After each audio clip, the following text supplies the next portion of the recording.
Niger traders suffer losses as government demolishes illegal structures in Gwari market. Residents flee as 10 communities submerge in Kebbi State flooding.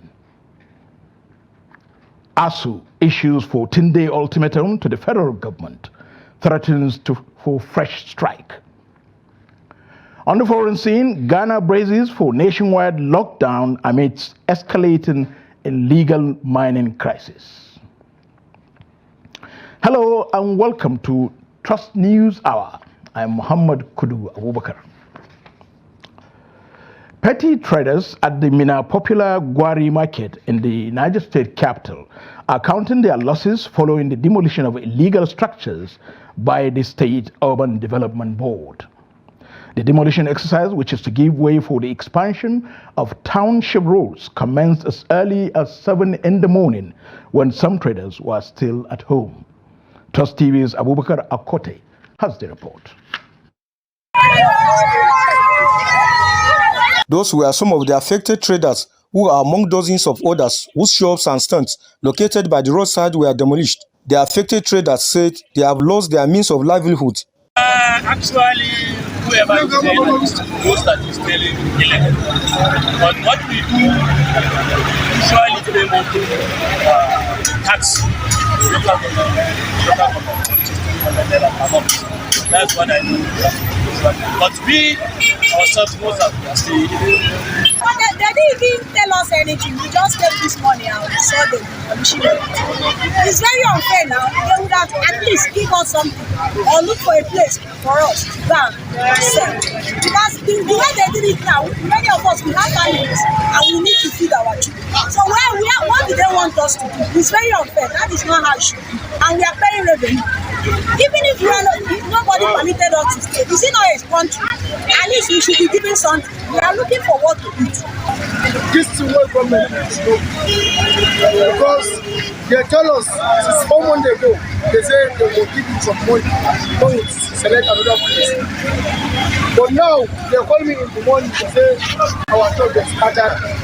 Money and they sell meat, and they sell oil, and they say this kankaya onions. Everything they sell. I'm a marketer. My viewer is almost 5 million. With the thing I keep, that my business point I keep up. I know for I don't see. They say they're going in morning, early morning, around 6. Around 6 o'clock, come back to the place.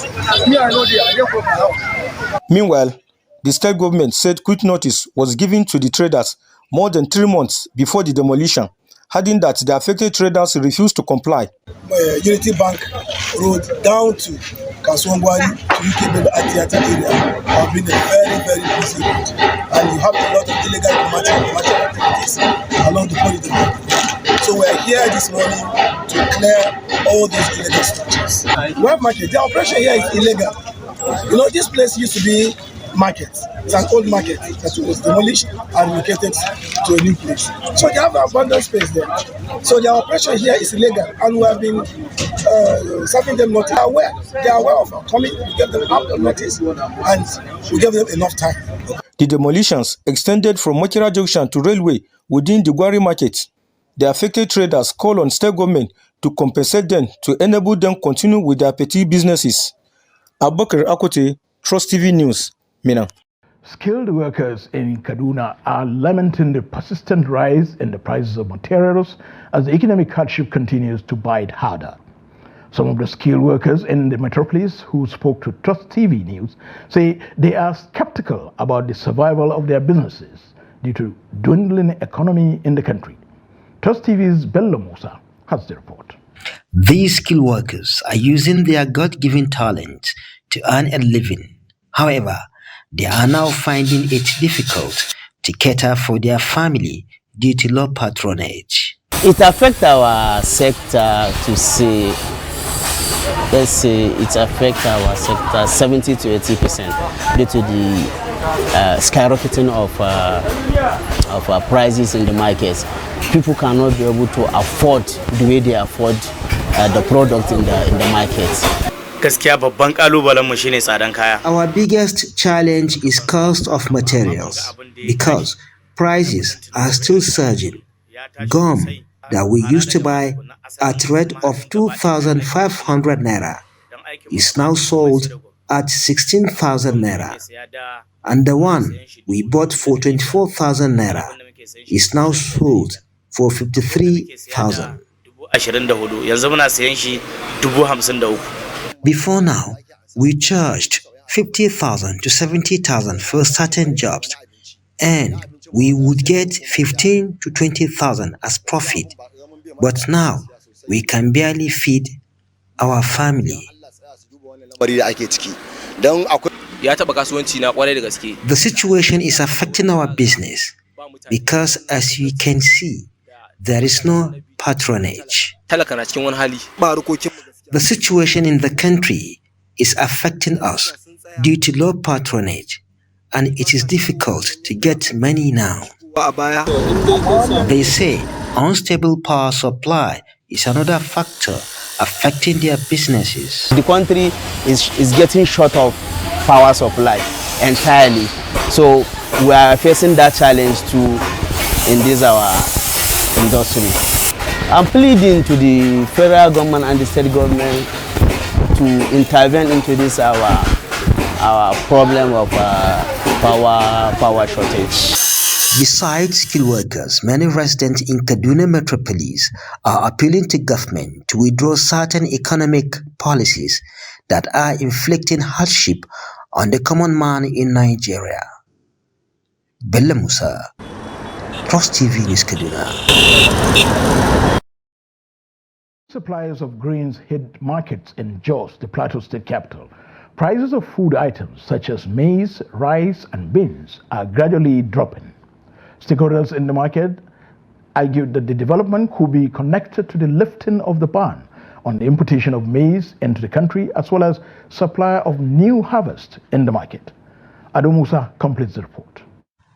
Prices of food items have been steadily skyrocketing in the country for over a year after fuel subsidy was removed by the President Tinubu's administration. This has left many Nigerians lamenting as their purchasing power has been depleted, even when earnings have remained the same, a situation that has caused severe hunger in the country. At the grain market located along Katako Market Jos, respite has come the way of residents, as stakeholders say the price of grains is dropping. Amfanin gona ya fara sauka musamman kamar kayayyakin da suka fara fitowa irin masara haka. Obviously, prices of grains such as rice, maize and millet are dropping in the market because of the new harvest. So we have effected reductions of between 20 to 30%. For example, an 80 kg bag of maize that was recently sold at 85,000 naira now goes for 55,000 naira. A bag of millet which was sold for 90,000 naira is now sold for 70,000 naira. Har ga Allah ka dai yayi sauki, mun gode Allah, ya fara sauki dai ba yayi sauki ba. Ya fara sauki. Tunda shinkafan tole ana sai da shi dubu. Well, prices have started dropping though, but not as much as expected. Before now, we bought some grains at the rate of 80,000 naira, but now we buy them at 55,000 naira. We hope that the prices will further reduce if government intervenes. A baya kan an sha tsadan kaya sosai, amma alhamdulillah yanzu an fara samun sauki fiye da baya. We thank Allah that the prices are coming down because food items have been very expensive in the last 1 year.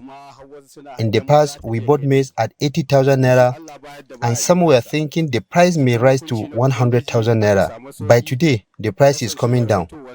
If not for the hike in price of fuel, I believe the price will have dropped to 20,000 naira. However, the chairman of the market is worried that the drop in the prices of the grains may only last for a short period. Amma saukar da zai gaskiya ba zai dade ba saboda yanayin halin da aka tsinci kai a ciki na maganar tsadar kayayyakin da kuma karancin sa. Kamar a yanzu kamar irin gero da not last long considering the current economic hardship and the high demand for the grains. Some people have started hoarding them while some are transporting them to the neighboring countries. When the grains become scarce, companies start supplying, the price will undoubtedly go up again. Although the downward trend is expected to bring relief to consumers and boost food affordability, dealers in the market, however, say patronage is low. Kayan ya soma zuwa kuma tsakani da Allah duka kamfanonuwan da ake kayan nan ba su The price of rice, for example, is too much for the poor, and so they avoid it because it is no longer affordable. The companies that buy the grains in large quantities are yet to start collecting the products. That is why there is low patronage in the market.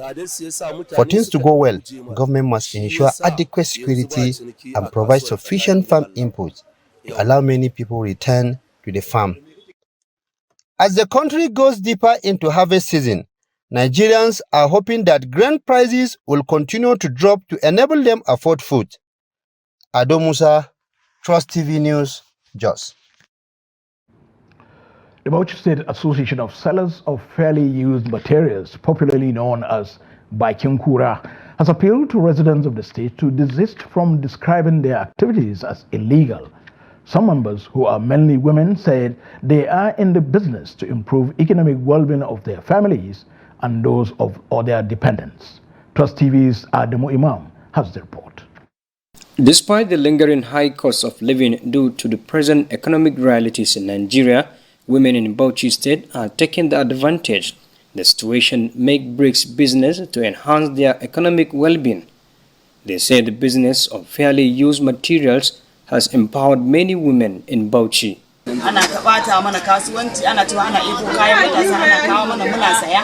People are trying to destroy our business with the insinuations that we're buying stolen goods. This is not true. If our business is illegal, we would not have been here for long. All we do is to help women who usually bring their goods here, buy and sell. If you take that away, stealing would have become rampant in this area. We always do our best because all fingers are not equal. So we are here for our daily bread and also to help our families. So we appeal for government intervention in this our business of buying and selling fairly used items. We are here as part of efforts to protect our dignity as women. We are engaged in this trade because we are mainly widows and women who know what is good for themselves.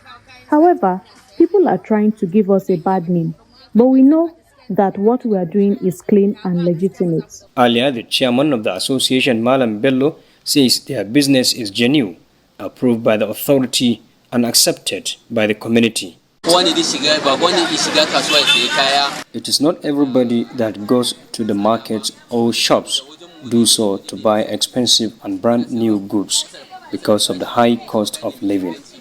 That's why we decided to engage in the sales of fairly used items.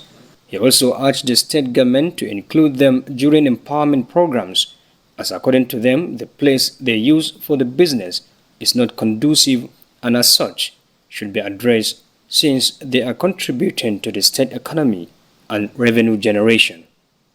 Adam Imam, Trust TV News, Bauchi. The National Emergency Management Agency, NEMA, says 10 communities have been displaced by flood following heavy rains in Shanga local government area of Kebbi State.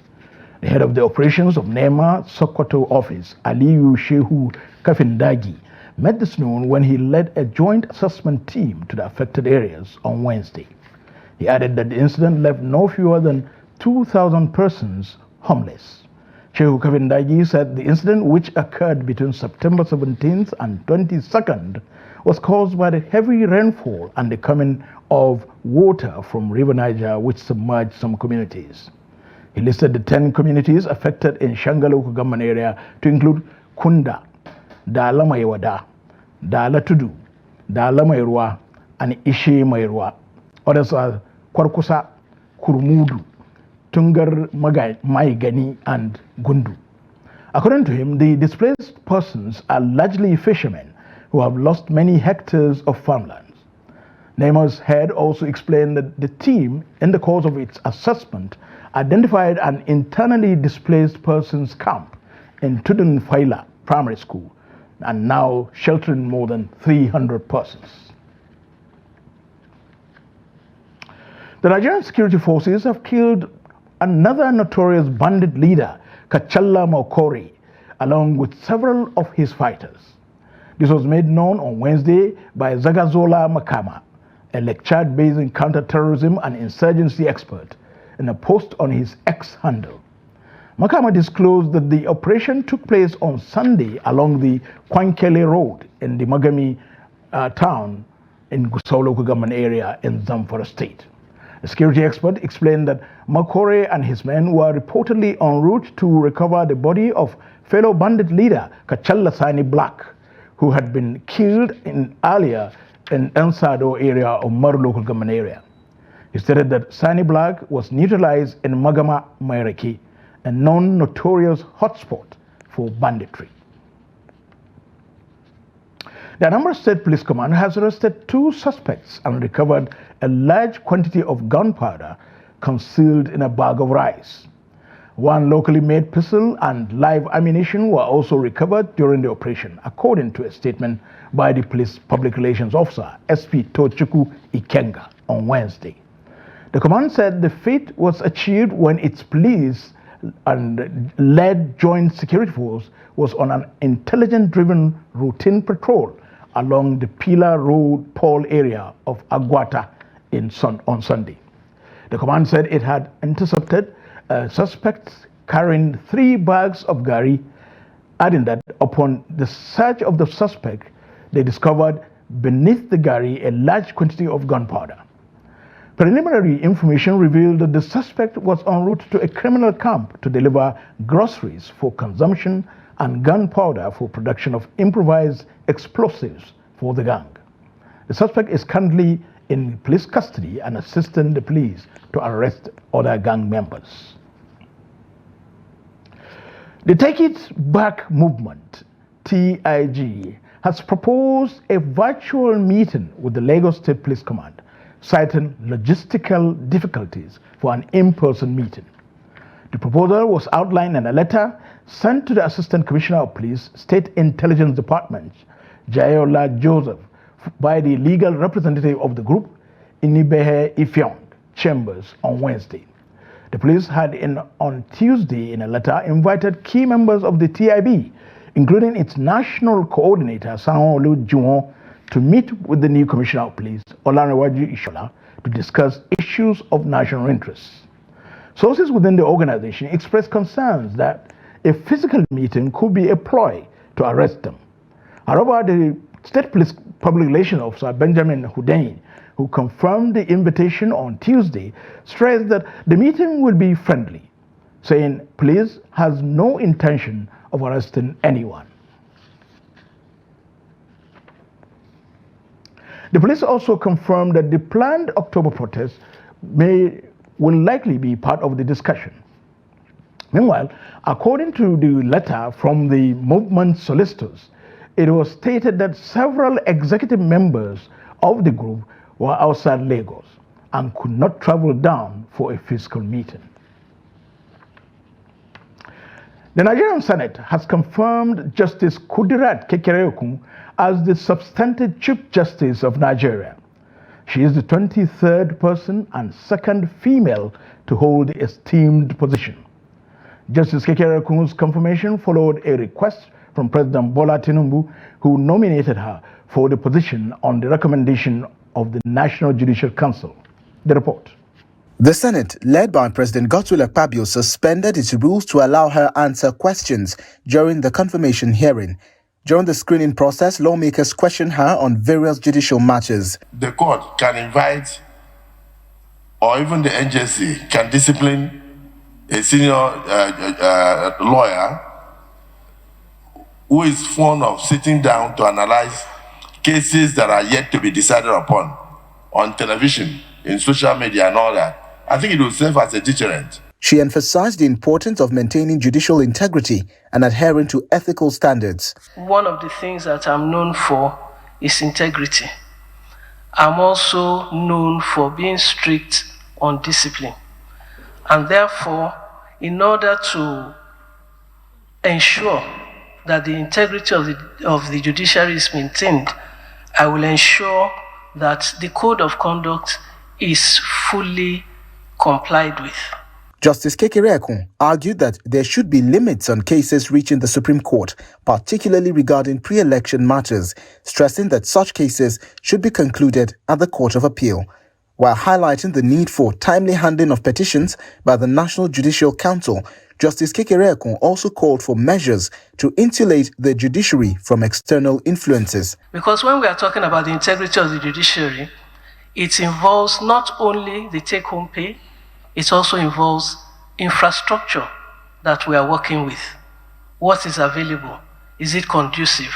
These are all things that have an effect on how the judiciary performs and what. So, in that regard, I will be pushing for still more better welfare for judicial officers. After nearly 3 hours of questioning, the Senate voted in favor of her confirmation. The nomination of Honorable Justice Kudirat Kekere Ekun for appointment as Chief Justice of Nigeria is hereby approved. Before her confirmation, Justice Kudirat Kekere Ekun had been acting as Chief Justice of Nigeria since August 23, following Justice Kayode Ariwola's retirement. She has served as a Supreme Court Justice since 2013 and is recognized for significant contributions to Nigeria's judiciary. The Chief Judge of Adamawa State, Justice Hafsat Abdurrahman, has reaffirmed the judiciary's commitment to fostering business-friendly reforms that will facilitate efficiency and financial stability for business owners.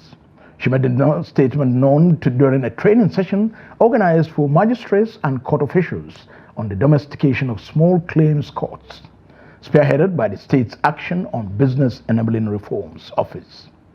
And from Yola, Gibson Sodiago reports. Ensuring swift justice delivery is one of the 8 key objectives of the State Action on Business initiative, designed to protect the rights and interests of traders and business owners by addressing their complaints within 60 days. To support the successful implementation of these reforms, magistrates and court officials convened to discuss measures that will promote smooth business operations in Adamawa. Represented by Justice Kaisen Lawson, the state's Chief Judge, Justice Hafsat Abdurrahman, emphasized the timeliness of the training, stating that it will significantly improve access to justice for business owners and commercial hubs across the state. Whether we like to admit it or not, the fact still remains that the courts at present are not fast in the disposition of cases. And therefore, this is to ensure that simple contractual obligations like debts and the like are settled expeditiously. Bello Abubakar, the focal person for the State Action on Business Enabling Reforms, highlighted the importance of establishing fully operational small claims courts to ensure a risk-free business environment in the state. State Commissioner of Finance, Augustina Wadamia, along with other speakers at the event, praised the initiative, calling the training a timely and valuable step. They noted that these reforms could secure sufficient financial resources for businesses on timely stipulating economic growth and development in the state. Can make their submission to these courts without having a legal representation. They are on their own, can present their own commercial dispute to these claim courts, and by the practice direction, such cases should be addressed within 60 days. His Excellency, Governor Umaru Fintri, to continue on what he has already established in the state. He's done so much. He's provided good environment for continuity. So we pray that we get a leader that will come after him, that will continue with what he has put on ground. Resource persons at the event discussed various topics, emphasizing that the establishment of small claims courts will strengthen business activities. They noted that these courts will provide business owners with increased access to funds, on timely boosting the state's revenue generation. Gibson Soadugu, Trust TV News, Yola. This is News Hour on Trust TV. Coming up after the break, Nigeria set to unlock multi-trillion-dollar global halal market. More news when we return. Do stay with us.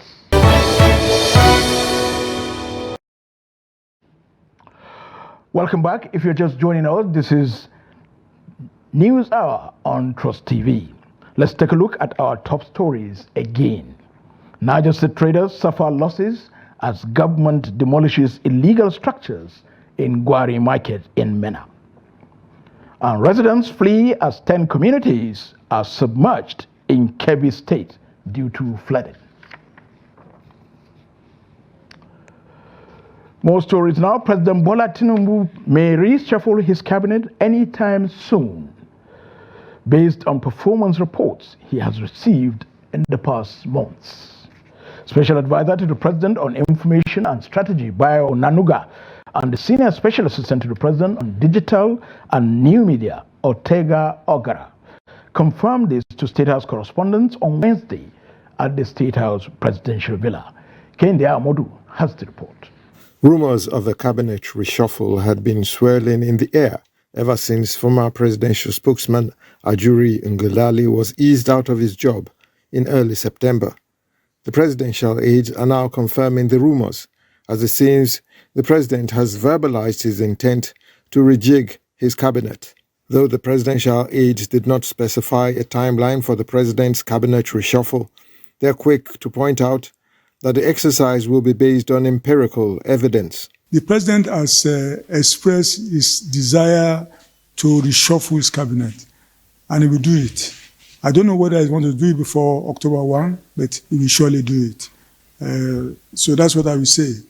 He has not given us any timeline when he wants to do it, but he will do it. He has expressed his plan. He wants to do it. He wants to reshuffle.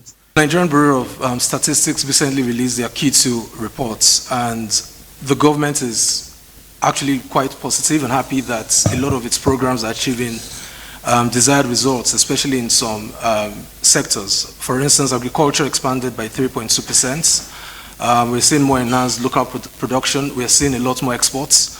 The same things with the telecommunications industry, which has expanded by about 9.1% because of new investments in both digital infrastructure. For instance, they're laying fiber optics across the country, and also, investments in new areas in technology. Contrary to insinuations in some quarters, the presidential aides are insistent that the current government has recorded significant achievements in its quest to transform the economy, of which members of the public are unaware. The president actually gave an order to all his ministers to go out there to speak about the activities of his government. Some of them have been media shy, TV shy, radio shy, and he wants them to really overcome all that and go out there, speak about what they have been doing the past year. Because as he said, the feeling outside there some people feel the government is not doing anything, and government has been doing a lot.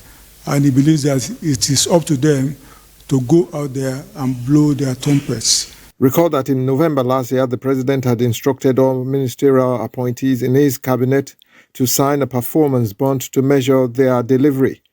Further to that, he had appointed a special advisor on policy coordination, Hadiza Bala Usman, who would head a central delivery coordinating unit that would monitor their performance. From State House, Abuja, Kehinde Amudu, Trust TV News. As controversies continue to thread the organizational processes as well as outcomes of elections in Nigeria, stakeholders in the sector have come together to present priority areas of reform and also make recommendations for improved elections. Such reforms, they argue, will serve as a roadmap to guide lawmakers and all election stakeholders through areas that need immediate attention. Neil Sampson has this report. According to these stakeholders, the reforms and recommendations were mostly reflections drawn from the experiences during the 2023 general elections. They include the unbundling of INEC, electoral offences, and electoral adjudication, among others. What you find in most elections is that For officials on the field, non-formal officials like observers, journalists, they get disenfranchised from the process by not voting early or by not having access to voting at all, which means that, they can't fulfill their fundamental civic right. So in a system or process where early voting is introduced, then you actually have this demographic of people also participating in the process as well, which is further strengthening, the electoral process. Diaspora voting is quite critical. You will see that, in some elections across the world, wherever you live, so long you're a citizen, you can essentially, through the use of technology, participate in elections, and that that definitely strengthens the electoral system as well. We want inclusivity deepened in the electoral process. We said we want the media, to provide more access or quality access during the electoral process. We said we do not want media professionals to be criminalized for certain offenses that media organizations may have been perceived, to commit during the electoral process. They also justify calls for the adoption of these reforms and recommendations, saying they will go a long way rebuilding public trust in Nigeria's electoral process, enhance the efficiency of elections, and ensure that the outcomes of elections reflect the will of the people. Reforms are meant to strengthen institutions and different stakeholders, to also, introduce accountability in the system as well. And so it is our hope that different stakeholders will take these reforms, will reflect greatly on the gaps that we have at the moment, and understand that these reforms are meant to strengthen us as a country and essentially improve, our democratic environment.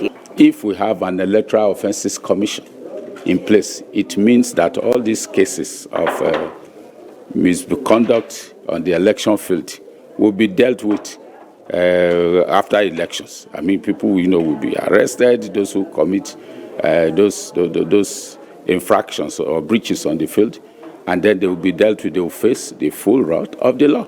Electoral reform is a broad theme that covers, among other things, improving the responsiveness of electoral processes to public desires and expectations, hence its importance. No, Samson, Trust TV News, Abuja.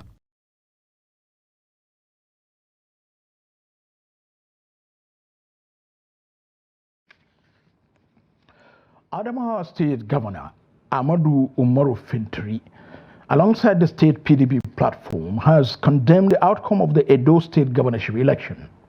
They accused the Independent National Electoral Commission and security agencies of compromising the process, arguing that Nigeria still struggles to achieve true electoral integrity. Gibson Suadego reports from Yola. Governor Umaru Fintiri returned to Yola after leading the Edo State PDP Campaign Council in the recently concluded gubernatorial election. Welcomed by supporters and appointees, Fintiri expressed disappointment in the election, accusing the All Progressives Congress of a just straight and result manipulation. It's a big deal, it's a big business that up till now we cannot get it right with our electoral process, despite several attempts to make amendments to the Electoral Act. We're still moving backward. Like I said yesterday, it's like a local women's dance in the market square.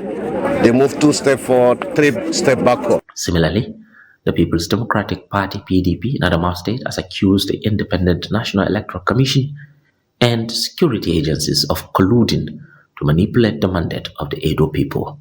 Barrister Tahir Shehu, Adamawa State PDP chairman, alleged that the All Progressives Congress APC, in desperation, employed violent tactics and manipulation to subvert the will of the Edo electorate. This act of brigandatory will further deepen voter apathy, thereby making nonsense of our democratic process. The daylight political robbery by the All Progressive Congress APC in Edo State cannot be achieved without the active connivance of the Independent National Electoral Commission, INEC. Addressing the internal crisis within the PDP, the Adamawa State chapter has voiced its support for Senator Umar Iliya Damagun to complete the tenure the former chairman, in accordance with the Supreme Court judgment. Gibson So Adugo, Trust TV News, Yola. The Federal High Court in Abuja has restrained governors of the People's Democratic Party, PDP, from tampering with or dissolving the executive committees of the party in Rivers State. In a ruling delivered on Tuesday, the court extended the restraining order to the party's National Working Committee, NWC, and the Board of Trustees, BOT. The court also restrained them from constituting any interim committee to replace the Rivers executive officers at the state, local government, and ward levels. The executives are said to be loyal to Nyesom Wike, Minister of Federal Capital Territory, FCT. The presiding judge, Peter Lifu, issued the order while delivering ruling on an ex parte application brought before him by the PDP Rivers State Executive Committee, led by Aaron Chukwemeka, on officials at the local government and ward levels. The court ordered that on no ground shall the tenure of the Rivers PDP executive committees be cut short by the defendants.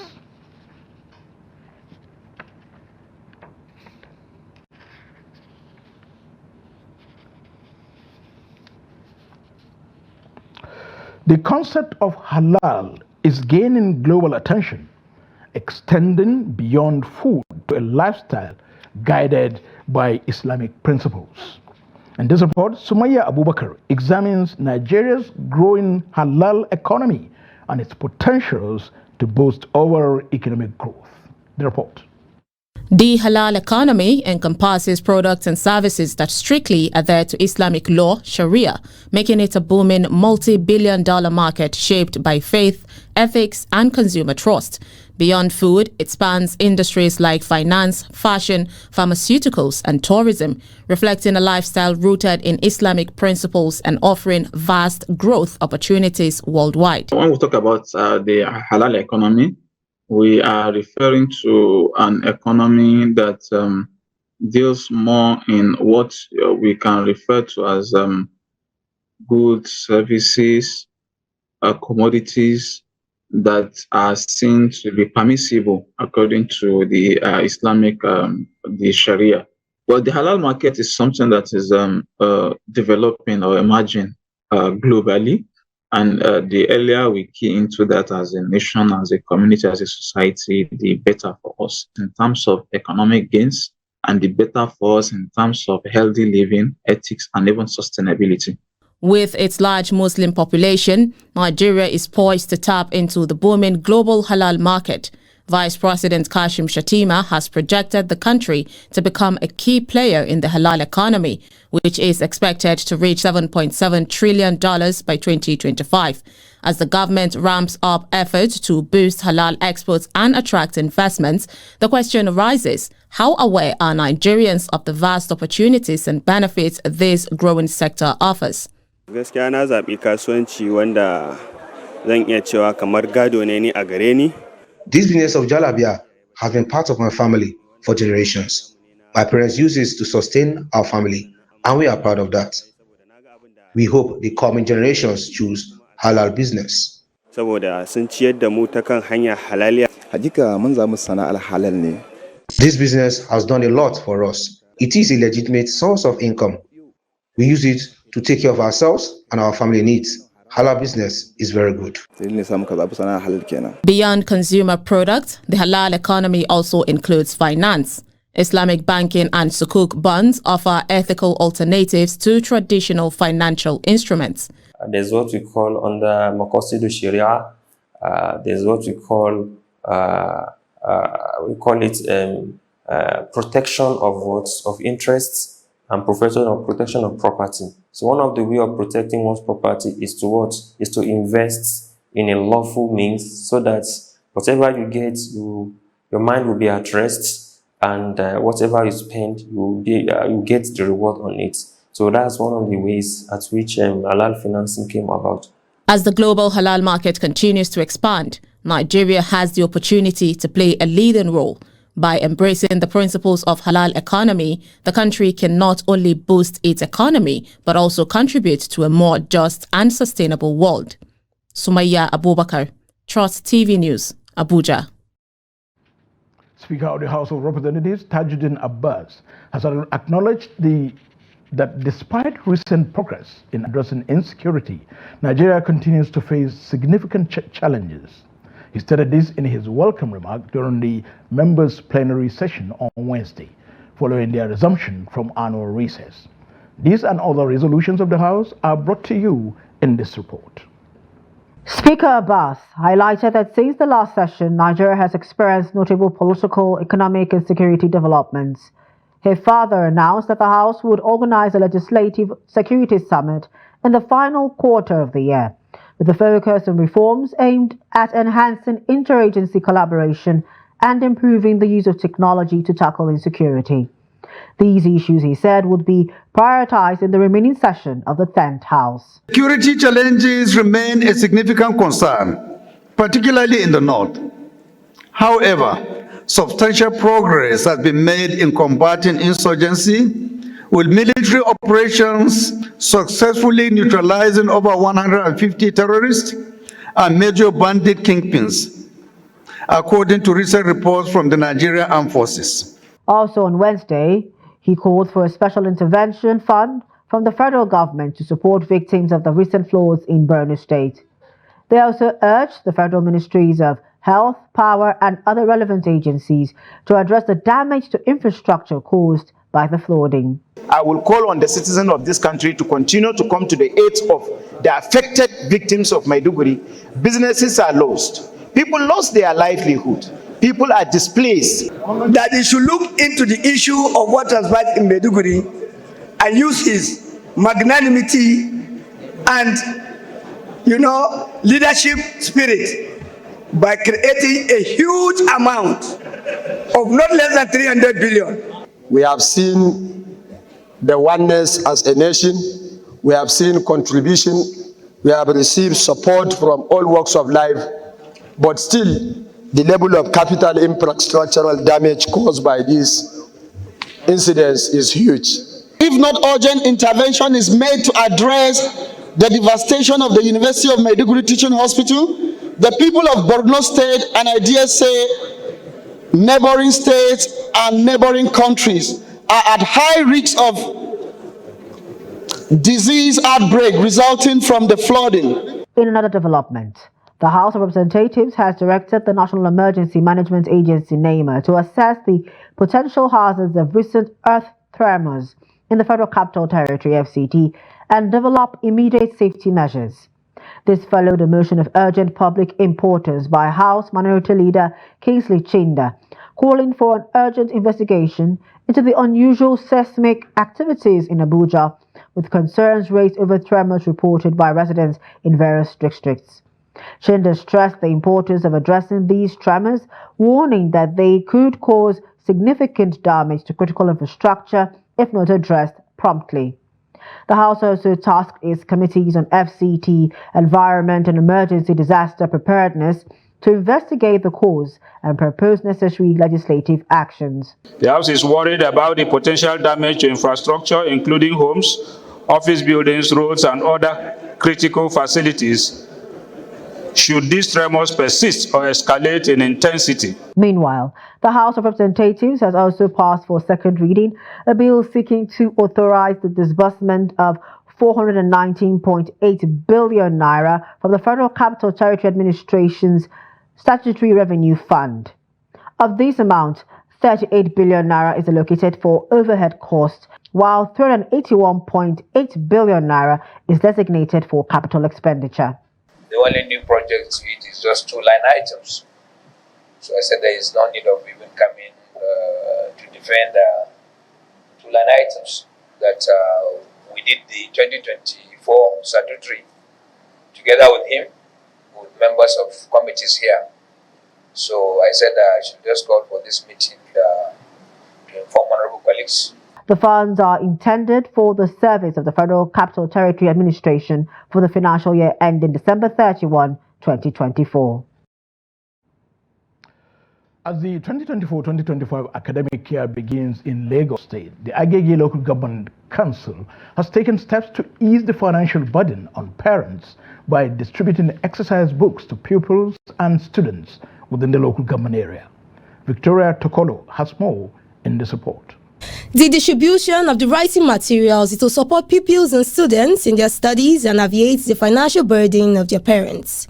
The local government chairman, Alhaji Ganiyu Kola Ngujobi, speaks on the maintenance of primary and secondary schools under the government jurisdiction in Agege. It's a thing of maintenance. Maybe when you go there this year, this one will be better, this one will. But we make sure with the environmental department, health department of the local government, they give us, and the education, they give us constant report about this, and we do what is necessary to do at their convenient area. I mean the toilet area. The distribution of writing materials to all government schools in Agege was also extended to the inclusive unit for children with special needs at the Amasoma Primary School, which caters for physically challenged pupils. The headmasters and headmistresses commended the government for their kind gestures. Those that are present today, there are about 200 plus that are able, they were given these exercises, and each take eight exercises for each student. Good initiative for our children, most especially for those parents that cannot afford to give necessary materials to their kids. I think it's a good initiative. So we are very, very happy because some of these children, they don't have books. Their parents were unable to buy books for them. Primary function, which is to secure lives and property, and the primary school education fall under the local government and the acts that we should do what we are assigned to do. Considering the current challenge. Time now for business news with Yusuf Akugu.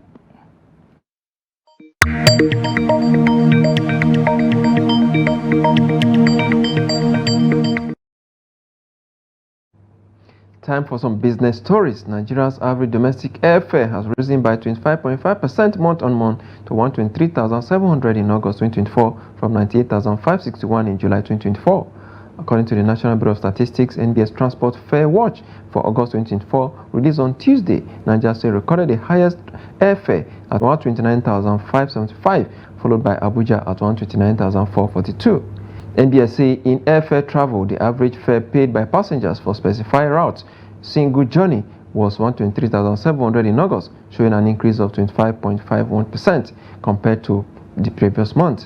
In another category, fare paid by commuters for bus journey intercity per drop was 7,159 in August 2024, indicating an increase of 0.59% month-on-month from 7,117 in July 2024.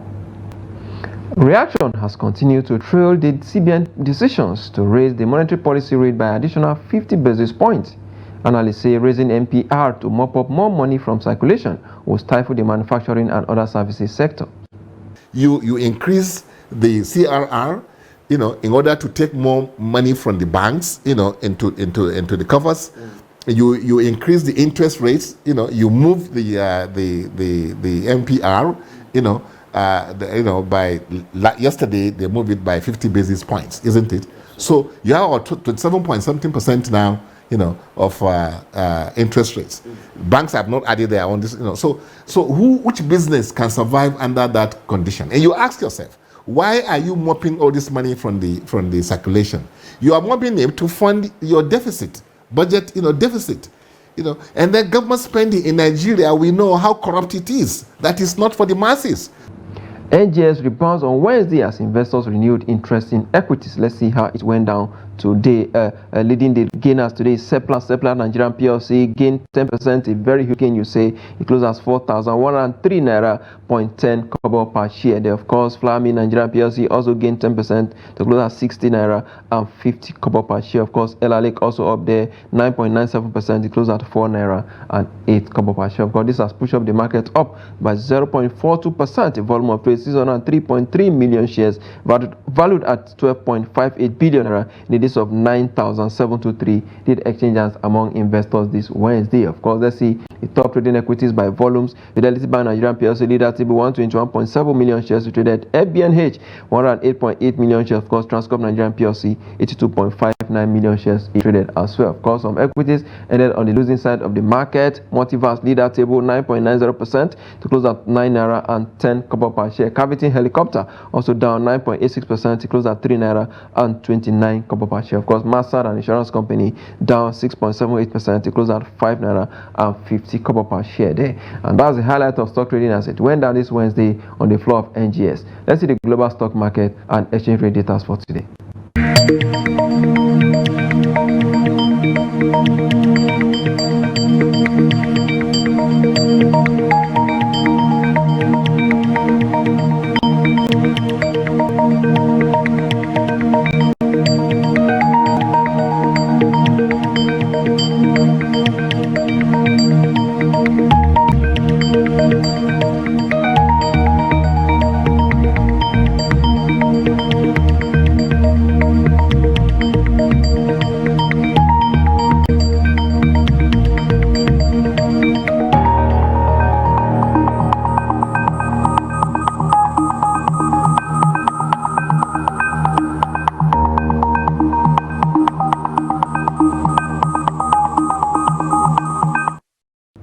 Oil prices fall more than 1% on Wednesday as investors reassess whether China's latest stimulus plan will be able to boost its economy and spur fuel demand in the world's largest crude importer.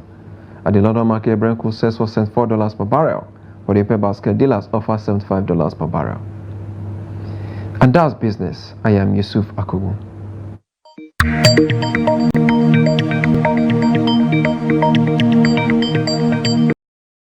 On the foreign scene, Ghana is set to undergo a nationwide lockdown on Monday, September the 30th, as civil servants and labor unions escalate their campaign against illegal mining, widely known as galamsey. The environmental devastation caused by unregulated mining operations has triggered growing demands for urgent government intervention, including a state of emergency in mining areas and the cancellation of mining licenses. Recent reports from the Ghana Water Company Limited highlights the gravity of the situation, with severe water shortages resulting from the contamination of key water sources. According to the Ghana Water Company, 60% of the country's major water bodies have been polluted, while water treatment systems are being overwhelmed by turbidity levels, which have exceeded their capacity. A coalition of civil society organizations, labor unions, media outlets, and religious leaders has intensified its pressure on the government to act decisively. They are calling for the declaration of a state of emergency in all affected areas, the deployment of security forces to clear illegal miners from water bodies, and the immediate revocation of mining licenses. When I join Emmanuel Fashimi for latest in sports.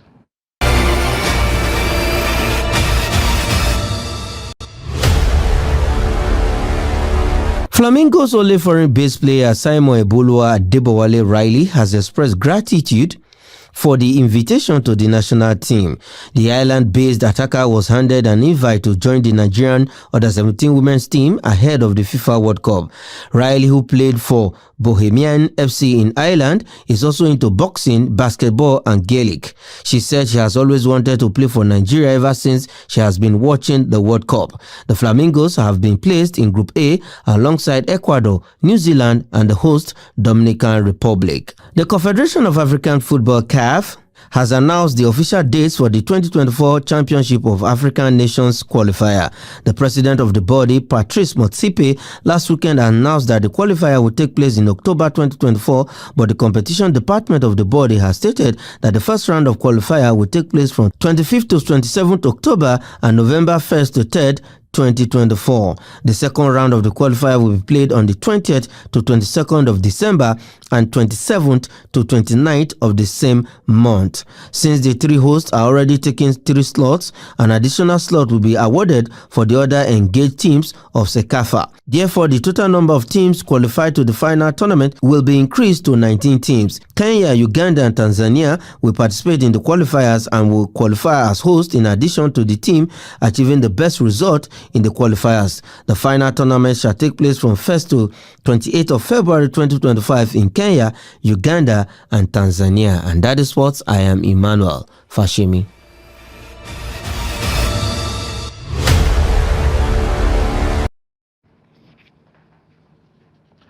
And that concludes this edition of News Hour on Trust TV. Do not forget to follow us across all our media platforms and join our YouTube live stream for more news, programs, and documentary. Thank you for watching. I am Muhammad Kuda Wubakawa.